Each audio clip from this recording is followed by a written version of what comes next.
of a run for their money with their insane ability to sustain. And so now I'm super excited to see how NTHX is going to be able to deal with this light setup. I think the most interesting thing here, honestly, you didn't point out, was that both NTHX and BKO fought the legendary, the no stay on point Frog Tree. Frog 3. Frog Tree. And so now, they started the day with those kind of expectations, right? Of like, Right. oh yeah, like teams in this circuit, they're just not staying on point. They're not like actually playing the game. But now we get NTHX who really, really wants this win. And we got BKO who are out here grinding day and night to make this work for them. And they are here to show off. Honestly, this is probably more exciting for me than the grand finals, is to see BKO versus NTHX, teams that should be meeting in the next one, the grand finals, but they're here right now. So the stakes are even higher. Let's look at the picks and bans, and there's going to be another different setup. Sys Horizon to start. Las Vegas to follow up, and Decider Going to be on Monaco, tried and true, but I'm curious to see Sys Horizon because this is an NTHX pick, and when we saw NTHX on Sys Horizon, they didn't look pretty solid. But then when it comes to BKO, we just watched them have a win on Sys Horizon, but that win was only so close to being a loss. Well, I'm gonna give you the the cooking of the idea here. Okay. NTHX are playing Sys Horizon because they know they're gonna have the rematch here later on. And so maybe it's time to get some practice in on a team they think they could potentially beat 2 games in a row, even they lose the first one. And so they're just gonna pick up Horizon here to make sure that they got an idea of how to play around it later. So that's my idea. So we'll see. I see. And it looks like we are getting closer and closer to seeing that Sys Horizon map play out. I'm so excited just because of the fact that, we're seeing NTHX now getting ready to deal with a light player like Kelcam. And I mean, NTHX, they have so much reliance on that double, not on that double heal, but on that dematerializer for the ability to find those entries, right? But this is also super good for BKO because now their biggest enemy, right, is that double healer setup. They're already not playing against it. So, I mean, these two teams are pretty well matched against each other. I'm excited to jump in and look at it. And I'm excited to be here to watch it with you. That is the plan I have here for today. And I mean, I've got like 2 more games with you after this. So we've got quite the show. We've got quite the show here for you guys today. But with that being said, though, we have to make sure that we have to get all of these games out proper because BKO, as they're setting out against NTHX, this could be their last run here before they have to tell themselves, right, we're going to pack up and go for the Qualifier Street. And so, yeah, I mean, let's. I was going to say, win? Let's talk about at least like the map setup, right? Because Sys Horizon, when you're playing with that light player, it's very, very intricate in the way that you have to set up those team fights. NTHX doesn't have to worry about that too much because instead of a light player, they have that dematerializer, which allows them to go into entire other rooms or other angles and just make the fights themselves. But either way, it is going to be a heavy, a medium healer, and a skirmisher. And so it's going to be the skirmishing light versus the this is not Sys Horizon. No, it's not. This is Las Vegas, and well, we're starting on map 2, which is totally fine by me. But looking at Las Vegas, the fights will already start off, and it looks like they're starting off in favor of NTHX. But the res is going to come through from BKO as they get a little bit of sustain, and immediately the tides are turned. Now it looks like NTHX is very, very unfortunate. Where they're unable to get through on this fight. Well, I'm hearing a little bit that the maps are actually reversed order, but that's all kind and good here because I mean the teams are correct. So hey, you know what? That's fine. Let's carry on with it. But the one thing I'm really weirded out is who paid this 4th actor to join the side of either NTHX or BKO. No, it's good because on the bottom we can see NTHX POV. On the top we got the BKO POV. and most importantly, though, that Kelcam light gameplay. So BKO are going to be in control of the vault here, and looks like they're getting ready to set up while we're looking over at NTHX. They try to figure out where they can gatekeep from. But Kelcam has a very good position right here. All they need to do is get a gateway into the cash out they want to go for, and it's a free rotation away from the gatekeep. So with that already being said, they're gonna try to continuously rush for it, and right now their position and of course the advantage is going to lean towards into BKO. They're already pushing out into cash out A here, and so they saw one. Never mind. Perfect gateways here. Like I said, the free rotation, not have to worry about it, and now the full team has been transported into cash out A. BKO, very solid in this approach here. NTHX almost looked like they had no idea what was happening. They were still trying to challenge the guys on the top of the roof. But here it comes. The fight has begun. The glitch grenades are out. Kelcam looking for his angles. MXKX and Oppenheimer take the first duel head on. Look at this perfect skirmish, but MXKX goes down. Kelcam able to at least get one refrag here. Ploppy, but will Ploppy get healed up as Oppenheimer goes down? Looks like there is going to be Carbon Magma going down. It's a heavy versus a light here. Only 10 HP, and it's Kelcam who stays in the lead up on top, and that's BKO's light skirmisher doing the work. Allez, on le tient, le light, on le tient, faut le faire. C'est maintenant, allez. Il y a un C4 sur point. Right now, timer is going to take down to the halfway mark here, and as we have teams kind of just respawning, get ready to group up for what seems to be the last fight for this first $10,000. I've got to be honest with you, I don't really know what the strategy going into is other than just group up and beat them till they die. Yeah, they've got to start strong with an opening RPG. They've got to take out Kelcam. Kelcam already taking one of their players down to 1 HP. Look at the insane damage output from that LH1. Carbon Magma still unable to get healed up at the current moment. Floppy getting ready to get them in with the pad. No RPG fired just yet here, but unfortunately for NTHX, they're not going to be able to find an easy entry as BKO drops down to the bottom to play from underneath. They have already dropped the cash out onto the landing, and as the cash out drops even further, NTHX is losing time and losing angles. They try to force in the steal, but is BKO going to be ready for it? BKO does some damage, takes out one, takes out two, and the third goes down in a hail of gunfire, and that's BKO securing the first cash out for this series. And that is kind of a real rough one coming in for, of course, NTHX here, who has been showing quite strong plays, but just a little bit shy of the win here.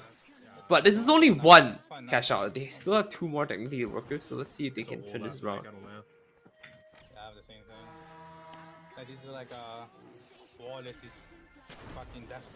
Taking the time here on Vault 2, and NTHX going to be equally taking their time for this because they know that last time they tried to play the, stay on the high rise and play the gatekeep. Didn't work out too well for them here. Kelcam has those gateways on lock. With that 70-meter teleportation, they can secure a very easy rotate here. The question is going to be, is Oppenheimer and MXKX ready for the next fight? Because they did look stable on the start, but it was only because of Kelcam's clutch that they were able to hold on. And as NTHX tries to get this opening before they make their way to a cash out, curious to see if this is going to be a more aggressive approach from NTHX. Looking like it is. Yeah. Right now we do see a little bit of a scuffle coming in here and there. We have it already in going here. The barricade is set out here and they're able to take him down to half, turning this around here to a quarter, and unfortunately the ruler has to be switched out here. Luck is not on their side for this one. Yeah, this is going to be a little bit of a fumble here. BKO just throwing them the vault. And now BKO is getting ready to see if they're going to play ball. And see if it's going to be a game of fetch here. Well, now it looks like a little bit of the roof is collapsing. Oppenheimer seeing this as a potential entry. NTHX, look at this. They're holding on for dear life up the top of this building. Now they have secured the vault and they're getting ready to take it into the cash out, but still no fight has been won yet. BKO just poking and prodding the side. See Kelcam up on the rooftop, jumping back down the elevator shaft. Ploppy almost losing this fight here as he loses the height. Goes down to 1 HP. Looks like the chase is going to come through from Kelcam. He is going to be able to take him out, but at a heavy cost to his own HP. However, NTHX is not going to be in a good position to get this res. If they do, they will be finding themselves trapped between a rock and a hard place as BKO tries to collapse in on them for it. Ooh, and this rock and a hard place you're talking about, I can definitely see what's happening here, as they're unable to really just make any headways here. They know that their teammates are a little bit out of the count here, but if they go for it, right, they have this situation where, like, look at that, they completely destroy the floor, and now you're kind of stuck again trying to save your teammate who just can't reach you. And they didn't even need to anyway because he had a coin. And that's going to be 2 kills there for BKO as NTHX's final member rotates in the long way after coining. So we will see BKO at least holding control over Vault 2. Let's see if they're going to be able to get it started into a cash out, because right now looks like they're just biding their time and trying to take more team fights, get more comfortable with their opponents. I mean, I understand the idea, right? When you have everything you need set up for you, I mean, it's pretty much a bunker that you can just wait out rather than having to keep pushing and initiating here. But from the back here, NTHX has lost one of their teammates here, and now that cash out is really nearby towards B here. They have the bolt hold on to, they have to just make their way across here, and they're losing just a little bit of time for the small little mistakes that they make from just trying to jump over and failing. And this is going to be a solid start up for BKO here. We can already see that they're just getting stable, using the goo to try to make their own map in some way, shape, or form. Now we're also seeing Kelcam and Oppenheimer figuring out where the push is coming from. They took a little bit of damage, but it's not going to matter too much. The information that they got from that, knowing where NTHX is going to pull from, is super important. But looks like their setup is going to have to change up just a little bit as NTHX dives onto the objective. MXKX going to have to cancel this steal now, but it looks like they are doing enough. NTHX unable to hold on as BKO deals some extra damage on the forefront of this fight here. Heavy's going to go down immediately. Ploppy is going to be able to refrag one Heavy though, but as the kills come through, it's a team wipe for NTHX and BKO stays stable. Huge clutch from MXKX. Ooh, and right now, situation's looking a lot more dire here as a countdown is at halfway mark here, and we are giving it this $10,000 to what is the leading team right now, and that again is of course going to go to BKO. And so now situation is going to be in this weird spot of like, can they turn this around? Because I mean, NTHX is in such the position where if they don't push in, they don't take initiative to do it, timer's going to run out. So we're going to see if they can go aggressive here or just going to lay it back once again and turn this into a snooze fest. Exactly, because this is not the NTHX we're used to seeing, but at the same time, NTHX, they're not used to dealing with this light skirmisher. They try to do a lot of damage, but look at this backing up into the gas with no healer. Noli going down to very low HP. Will BKO be able to capitalize on this? Every member of NTHX is down to basically 1 HP, but Kelcam and Oppenheimer pick up the first 2 kills. There's the RPG, and the final kill comes through. BKO going to be walking away with a flawless map 1. And that's just only one of many maps that could potentially go down here. So I'm really excited to see whether they can continue to replicate the strategy here moving forward. As we now see, this is going to be a hard fight, hard fought match here. Both teams lost to, both teams won Frog 3, but now they got to win someone up on top on the finals here. And so winning is not an option. They have to win if they want to carry on. Otherwise, there's that. But I do recall one thing already. You did want to mention our one-shot MVP after that map. So why don't you do that right now? Exactly. Yeah, so excited to talk about this because while One Shot Energy is going to be given a care package to our winning teams, they're also going to be giving a care package to the winner of the One Shot MVP. So that is something that you, chat, are going to be able to vote in on. So let's go ahead and take a look at the One Shot MVP little leaderboard bracket that we've got going on here. No, looking at it, I totally understand what's going on. Other than the fact that I have no idea what's going on, because I really just want to see who's the MVP. Looking at it yet. Yeah, we're not looking at it yet. I mean, like honestly, I mean, who could possibly be the MVP? I'm not too sure. But I mean, there's a lot of players that you could vote for, right? So voting for each individual player, it's going to be the best performer of the match, and then the best performer of each team we get to vote on. There is going to be a Twitter poll here. If you go to !MVP, there it is. You can vote on X.com, formerly Twitter.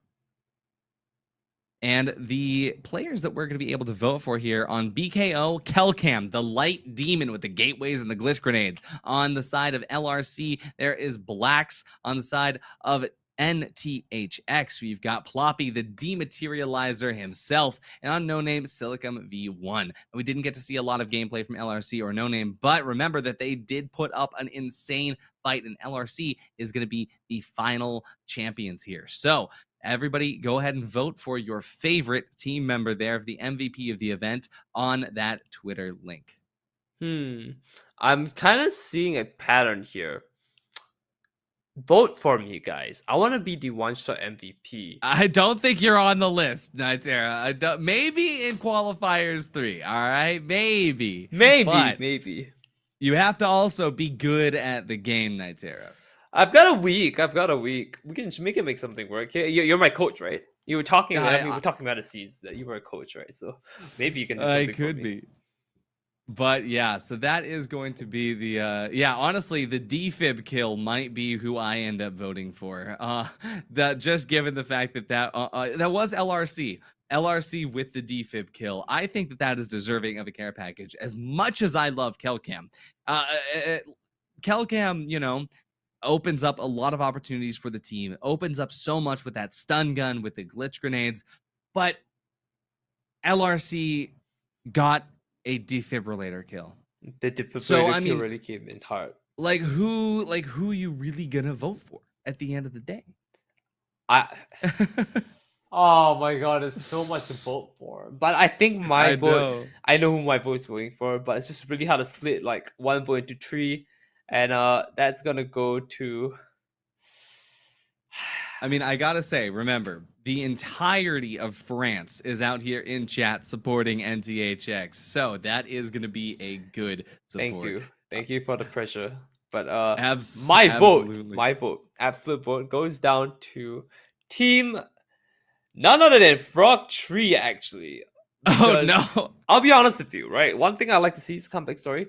You know, if Frog Tree wins this one-shot MVP, I personally feel that they may have a chance to come back for Qualifier 3 and turn something around from there. I want to give them Frog 3, instead of voting MVP, I could vote the NPP, not playing on point. But honestly, everybody go ahead in chat and give your votes to whoever deserves it in your eyes. We are getting ready to jump into the lobby here, and this is what it looks like, setting up for that private lobby. Again, a few issues. It's not as easy as just jumping in at any given time.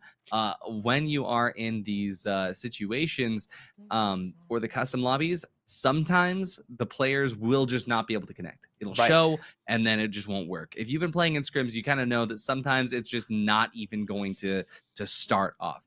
But I will say that if you go in, you vote for your one-shot MVP right now, the match will get started faster. I don't even make that rule. That's just the universe. That's how it works. That is how it works. If you vote for the one-shot MVP, we'll actually get into the game. Just letting you know that's how that works. Well, we're gonna see how this goes. But NTHX has a tough hill to climb against BKO right now, which, I mean, like, it's kind of hard to see who can win this. I mean, we might see a reverse 2-0 sweep here, or in return we just get a 2-0 on the other side. I mean, both teams played it really well. I really don't have any opinions on this one. What about you, Artie? I mean, we are going to be jumping into Sys Horizon, right? And that is going to be a map where BKO has traditionally struggled, especially given the fact that in their last performance that we saw them on this map, that it went to the 3rd cash out, and they won both cash outs by a last-second steal. So it really could go either way, especially when it comes to which cash outs they're actually granted when it comes into loading into the map. Now, we're watching this here. Once again, you've got NTHX on the bottom of your screen and BKO up on the top of your screen. And now the question is, what are the vault spawns? What are the cash out spawns? And who will take advantage of them first? Ooh, already I see quite a strong aggressive start coming in here. I mean, just moving around, right? But how they're gonna puff about here is gonna be the interesting thing. Are they gonna start from the bottom and climb their way up into the building, or do you think they have like a jump pad push themselves in through that? And personally, that's gonna be the real decision maker here, as they are gonna be able to engage them so early because of the jump pad. Yeah, that early engagement jump pad is how it happens. Honestly, it's just the #1 way BKO starts their fights, and I love seeing this where Calcam just goes for the skirmishes. You can see their playstyle. MXKX and Up, they're locked into each other so that they can get that heal, get that damage output, and that shield. Calcam always looking for the side angle, pulling the crosshairs away from the main team, pulling everyone away. Look at this. Unfortunately, gonna be not able to hit the stun gun in time. The RPG does connect. Kelcam does end up going out despite the heals coming through from MXKX. But NTHX, they're only down to one heavy player. So it's a 1v2 situation, but it is the only player that would be able to win this. And there we go. Oppenheimer goes out. That is going to be a team wipe now. Now it is just NTHX in charge of the vault. Let's see where they end up going for. Right, and now that they have as well the vault, like you said, they have to see whether they can first of all deliver this to Cash Out A, and afterwards play onto it, Cash Out A, and how they're going to defend this. Because the main thing they're going to go for, unfortunately, they missed out that pickup here into the next level. But at the very least, they did realize that hey, Cash Out A is actually on this level. We don't have to hard commit anything. Yeah, and this is a very good space to hold. So this is out here in the library section of the map where you have a lot more silent corridors. So this is probably going to be easier for BKO to actually come in and take. But the thing is, NTHX, they look like they have a plan ready for it. So as the cross happens, they get all the way over to their side of the map. Now it's going to be how BKO decides to enter. We are most likely going to be seeing a little bit of that RPG action, but the jump pad is hard to hit here because the fact that it's so enclosed. So as things get rocking and rolling, we're going to see where that opening comes from. Ooh, not really sure how they can make this one work here. They're going to start engaged right now. They're going to pick up one on the side of it. Util is down, and now they're going to try to see if we can find anyone else here. No more covers to go. They have to try to fight this one out. They open up this wall with C4? Out here, it is going to be a little bit of a stagnant fight. Remember, BKO knows how to play with the timer. Here it is, Kelcam coming in for the stun. He misses the stun. It's going to be a little bit of a massive miss as the DMAT comes through to actually clear Kelcam off the point. And as Oppenheimer and Kelcam and MXKX all go down, it does look like NTHX comes in control of the first cash out. Ooh, this is not looking too hard here. I mean, we have an understanding of who can really make this one work here. But if we look at the economy in general here, not looking too good. We have definitely a very strange situation for themselves here. And NTHX has no way of picking this one up for themselves other than they just wait it out. They have to hold this down right away. And I think this is basically going to be it. So long as they don't get a steal or anything, they are fine. Yeah, I think that NTHX is stable here. BKO knows that they don't have time to get this steal, so if they are going to go for it, it's going to be a very interesting play. The stun hits, but he's only buying time for a steal that's not happening. At the very least, I think that was more of a statement piece. Damn, coming to be said like that. I mean, I really didn't want to have to be that guy, but wow, calling me out. I mean, that's the thing, right? It's all about timing. And in this game, the approach to timing is that you have to just make it to where if you win the fight, the other team does not have a second chance, because the second chance after they learn and develop and can think of a strategy is where things can get kind of scary. So NTHX, they're set up pretty nice right now for this next cash out. However, BKO is in a good position to just set up a gateway between both and can gatekeep both at the same time. That is probably going to be what Kelcam wants to try and do here, unless the team just decides to straight up ape the vault anyway. Ooh, it's very interesting to say the least here. Now they're going to push through all the weird habits everyone has about going through this map here, and then it's going to be not stuff because they have a dematerializer and of course the mod destruction is going on around this map.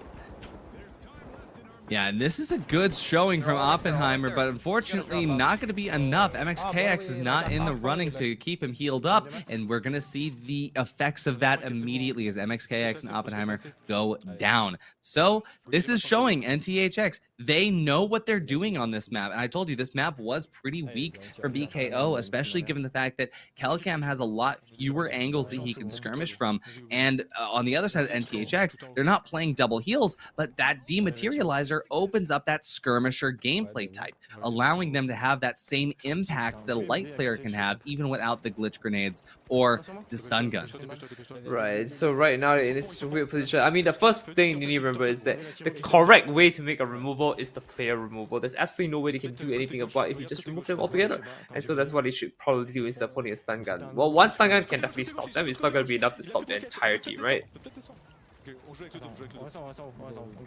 Oh, here we go. Trying to take this fight right now. We just see a little bit of brown hair. They just trying to break the immersion right real quick here. As we do see a situation coming in right now. This is going to be real rough here. The dome shoot coming out here, and this big damage. Yeah, big damage coming in for sure. Pushing it around, cover corner. They do pick up one for the side here, and that is like a big stability is what I can say that. So all that was BKO found out exactly what the correct approach was for that situation, given the information they got from the first fight, and they pushed it. They pushed it hard. NTHX, you saw their setup all the way off to the side. They were pushed away from their APS, and the dematerializer didn't have any options there. So this was just a sitting duck moment for NTHX. If they played underneath it, maybe that would have gone differently, but now it's time for them to do just that. They can dematerialize the floor underneath the cash out and then rematerialize it right above it, cutting BKO off from the point. We're going to see that happen now as the cash out falls, but we are going to see the commit of the RPG to make sure that the floor stays open. The glitch grenades can go in. This is going to cut off the heals, cut off the dematerializer, and cut off the heavy. But look at this. Oppenheimer is going to be dealing a massive amount of damage, but it's NTHX who comes through to actually deal even more. We are seeing the trades come through, and it's down to the wire, but the heals and the reses come up. Oppenheimer is going to be able to stay alive for just a little bit longer, and it is showing that BKO is good for one cash out before getting wiped by the gas. Ooh, right now the situation is looking very dire here, as we are going to see that it is kind of weird, like you know, I don't really want to be here situation, right? They are down one, they don't have the bolt on standby, they don't have any place they have to figure out which cash out they want to go even, and it could just be intercepted halfway through any of that. So right now, first mover initiative has to go to not BKO, but rather team NTHX. Yeah, when it comes down to this control, right, BKO has a lot more options for getting that cross. Like we saw in Vegas, where, you know, we see Kelcam set up the gateways to get a clean cross through to any of the cash outs. But also, look at the cash out spawns. They're pretty much stacked in a row on top of each other. This is going to make the rotation really easy for NTHX to decide exactly how they want to do this. But we see Kelcam getting picked off super early. This isn't as impactful as NTHX might think it is, because NTHX pushing for this approach right now, but at the same time, remember, we're not in the true finals format. This is a quick cash 3v3, so with unlimited coins and a lower timer, Kelcam's going to be able to get back very quickly here. So we're going to see whether they can carry on this momentum as well as they push in for it. I mean, scores even right now. This is basically the last trade they can possibly get, so it's going to come down to the wire. Yep, this is it. This is the last cash out, and it is going to be over here on cash out D. Now, watching as NTHX sets up for this fight, they're going for the height approach here. It looks like it's going to be super solid as BKO cannot find a way to enter. Locked into the site there, NTHX with their barricades and APS. It'll make it very, very difficult for Oppenheimer and MXKX to even make their entry, let alone for Kelcam to find the skirmish angle. But here we go. MXKX, massive damage here. NTHX can't get the sustain as they get their heavy separated from them. Now it's down to a 3-on-2 situation. The healer is going to need to desperately try to get in to res the heavy, but they're cut off. They're backing out. They're letting BKO actually retain control of the cash out. As Kelcam separates one more, it's just one medium on NTHX, and as he goes down, that is a separate win for BKO, who now has control of the cash out and now has control of the last team fight of the map. Ooh, that was kind of lined out here. You think you get it? NTHX on the res. One team fight, all they have time for, so they need to make it count. They have to. Opening with a DMAT, opening with a grenade, opening with an RPG, anything they can do to get that initial chip damage to give them any edge that they can find. Kelcam gonna try to use the stun gun, try to stay alive as long as possible. Blitz grenade gonna start off strong, gonna hit, and that means no heals right now for NTHX. They're backing off, but they don't have much time. The cash out has fallen down by one level. The DMAT and the barricade is going to be making the map exactly how they need it for them. The dome shield comes out with one more barricade as well. Oppenheimer struggling to deal some damage here. It looks like one player will go out for NTHX2 with one trade. NTHX gets wiped, and that's BKO taking the clean victory here, taking map 2, and that is going to be the end of the line for NTHX. A well-fought battle, a hard-fought victory for BKO, but an insane showing of NA versus EU. What an incredible lower bracket finals to see. That was insane. That was crazy, to say the least. In fact, I realized that the fights took so long that you were actually just kind of holding on to kind of the entire game already, which was insane to me, because like I really love the situations that happened here, and like you passing it off to me to understand like and break it down as well for everyone here at home. But that's crazy. That was a one intense, super long fight. But right. Yeah, so, it just kept weaving on and on. Exactly. And the way that the fight ended up coming through, I mean, there is still so much reliance on that utility. And that's the thing. A team like NTHX, as soon as you get hit with that glitch grenade, suddenly everything falls apart. Just kind of, bookie to the wookie, I guess. Exactly. And, well, folks, we do have a grand final on the way, and this is going to be super, super interesting because, well, Nitera, do you want to recap the events of the day? Yeah, so if we go through the brackets here for today for qualifiers 2, this is first of all the first stream that we're having for the qualifiers. Even though it's not the first one, we are having our first stream on qualifiers 2, so remember that first. And we started off the day with NTHX Esport versus Frog3, where we started to understand how Frog3's mentality was like, we're gonna play around you guys. We're not gonna really play on to that, the cash out, to the vault, to anything. And so that kind of just led them to a swift 2-0 into NTHX Esports. Followed by that, we saw BKO, and we've been following BKO for quite a bit onto that. With Frog3, same situation, BKO and Frog3 with 2-0 going to BKO. In fact, afterwards, I think we had a slogan planned for this entire stream. Get on to the point. BKO with no name. We saw that into 2-1. We also had NTHX Esports and LRC, which we saw somehow turned around to LRC making it out on top with only one game to spare here on NTHX Esports. Followed by that, we just saw our last game, which is how BKO turned this one into a 2-0 against NTHX Esports. And finally, we're going to be sitting out in the grand finals here, and we've got a game for you to show. So, Artie, I mean, what else can we say before we go into grand finals? I mean, hey, this is it. This is the match we have been waiting